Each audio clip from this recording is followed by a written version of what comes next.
bit of a mess here now. Went to drive away the other day and couldn't get into gear. So when it was stationary I could select gears and everything, but as soon as the engine was moving around, it would not go into gear.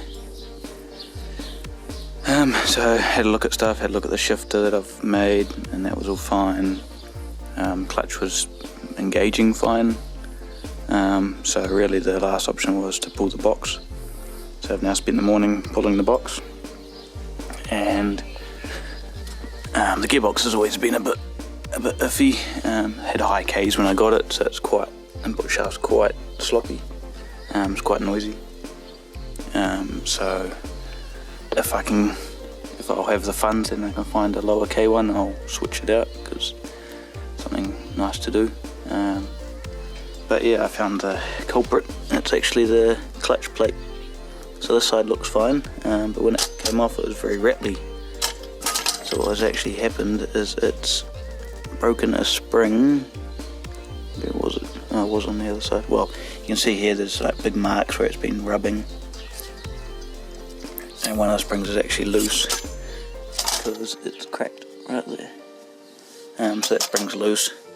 So obviously it wasn't fully disengaging, so the gearbox was spinning when the engine was spinning. So yeah, it's an interesting one, because either I have to get upgraded clutch or I'm not sure.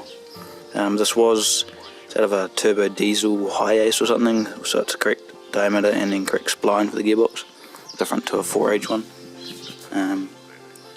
So yeah, whether I try go something better or I'm not too sure yet, I have to do some research.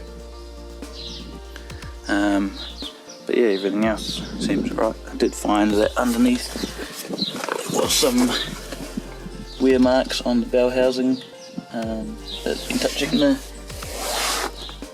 underneath. So there's a wear mark here. Yeah, I think a bit further back there's some wear marks as well. So I'll have to clearance that a bit, probably just smack the inside of the car a bit. But yeah, I did notice that there was sometimes a bit of sort of rattly noise, which is probably that gearbox moving.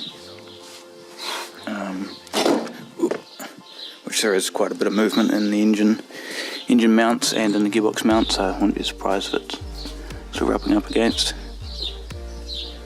But yeah, it was a very eventful morning. It's quite interesting trying to take it out on your driveway by yourself. And it's not a light gearbox, it's quite heavy compared to the standard T50. But yeah, that's, if you haven't seen it, this is a like custom shifter that I made. Just took the standard unit, cut it off, locked a steel on there, welded it on, so it comes all the way forward, uses these 4 bolts, and then made this like stand that the factory shifter sits on, cut all that away, like an alloy piece that comes off the back, so just basically machine that down to fit onto this block, and then made up the stand that houses it all. That bolts on, allowing the movement. So yeah, relatively basic considering they're super expensive to go and buy. Saved myself $400 or $500. So yeah.